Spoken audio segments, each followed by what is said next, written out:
Hello යාළුවනේ, ඔයාලා මම දන්නවා. මම ලකි. ඔයාලා මගේ මැජික් කලින් මැජික් වීඩියෝ බැලුවද? එහෙනම් ඒකේ කිව්වා වගේ මං අද ඔයාලට අංක 7 මැජික් ට්‍රික් එක කරන්නට කියලා දෙන්න ආවා. එහෙනම් වෙනදා ගියා අදත් මං ඔයාලට මුලින් මැජික් එක කරලා බැලලා කරන්න කියලා දෙන්න. එහෙනම් ඒක කරමු. හලෝ කාඩ් කුට්ට වරන් ගිහිල්ලා මම කාඩ් කුට්ටමක් තියනවා මට මැජික් එකක් පෙන්වන්න කියලා. ඊට පස්සේ මම ගාවට ඉස්සරහ කවුරුත් නැති හින්දා මම මට මැජික් එක කරගන්නවා.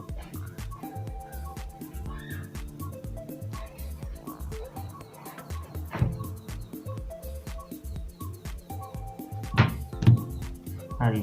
දැන් මෙතන යාළුවට කියනවා මං ගා 7 ඉලක්කම් 4ක් තියෙනවා කියලා. ඉතින් මගේ ලකි අංකය අංක 7. ඉතින් මම 7 මෙහෙම අනිත් පැත්ත හරවලා තියෙනවා. ඊට පස්සේ මේ කාඩ් එක තියෙනවා. ඊට යාළුවට කියනවා මෙතනින් පොඩ්ඩක් කට් කරන්න කියලා. දැන් තව ටිකක් කට් කරන්න කියනවා අඩිපුර. ඉතින් මේ ටික මම ඕන තරම් චපල් කරනවා. ඊට පස්සේ යාළුවට කියනවා මෙතනින් එයා ගන්න කියලා. ඉතින් මම කරන්නම්. හරි මෙතෙන් කඩනවා. ඉතින් යාළුවා ගත්ත කාඩ් එක ස්කෝප් 4 කියලා අපි හිතමු. හරි.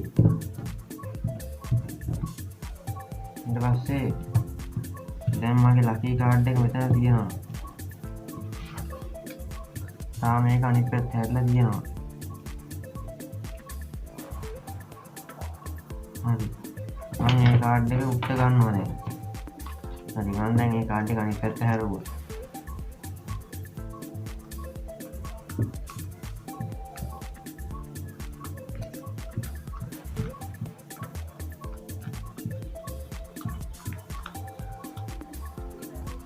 හරි. දැන් මගේ යාළුවා හොයාගත්ත කාඩ් එක මොකක්ද කියලා ඔයාලට මම පෙන්නන්නම්.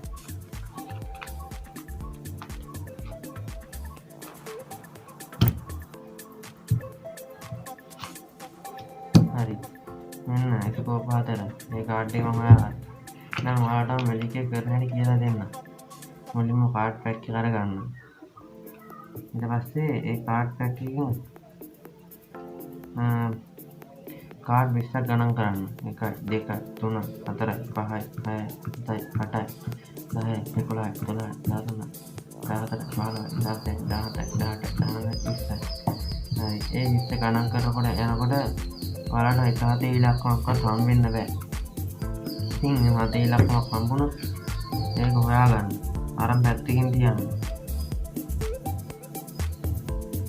ඊට පස්සේ පැත්තකින් තියලා අයින් ගණන් කරන්න. 1 2 3 4 5 6 7 8 9 10 11 12 13 14 15 16 17 18 19 20. හරි.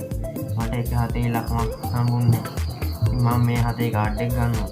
ඊට කොහොම තියලා මේ මික්ස් උඩින් තියලා කාඩ් 10ක් ගණන් කරනවා.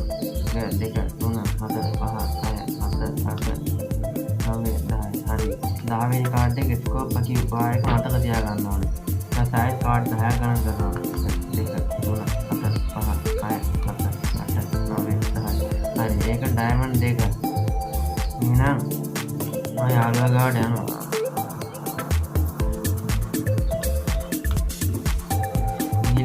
මං ගා කාඩ් පැක් එකක් තියෙනවා ආඩම් මැජික් එකක් කරන්න කියලා. ඊපස්සේ ඒවා ගැන කලින් මතකෙන් 1 2 3 ගණන් කරන්නේ නැතුව ස්කෝප් කිව් එක මම පැත්ත කරනවා. ඒක මම ඊළඟ සයිඩ් එකම කරන් ගිහිල්ලා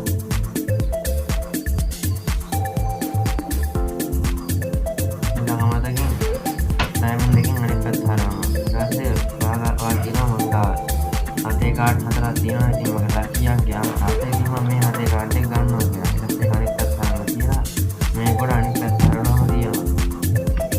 කියලා යාළුවා කියන්න ඕනේ මේ කාඩ් වලින් පොඩ්ඩක් ඔයා කට් කරන්න කියලා. එයා මේ වගේ ප්‍රමාණයක් සාමාන්‍යයෙන් කට් කරනවා. ඊට පස්සේ යාට කියන්න වැඩි පොඩියක් කට් කරන්න කියලා. ඊට පස්සේ එයා කාඩ් එකෙන් භාගයක් විතර කට් කරනවා. ඊට පස්සේ ඒක කාඩ් එක ගන්න ඕන තරම ඩබල් ගන්න. ඒක ඉතින් ප්‍රශ්නයක් නැහැ. ඊට පස්සේ යාට කියන්න මෙතනින් කට් කරන්න කියලා. හරි මැදි. ඊට පස්සේ එයා කට් කරාම අපි උදාහරණයක් විදිහට ගමු ස්කෝප් පාට කාඩ් එක ආවා කියලා. ඒ කාඩ් ටික පළවෙනි කාඩ් කොට උඩින් තියෙනවා. ඊට පස්සේ දෙවෙනි ඉතුරු කාඩ් ටික මේ කාඩ් කොට යටින් තියෙනවා. තේනට ගත්ත කාඩ් කොට යටින්.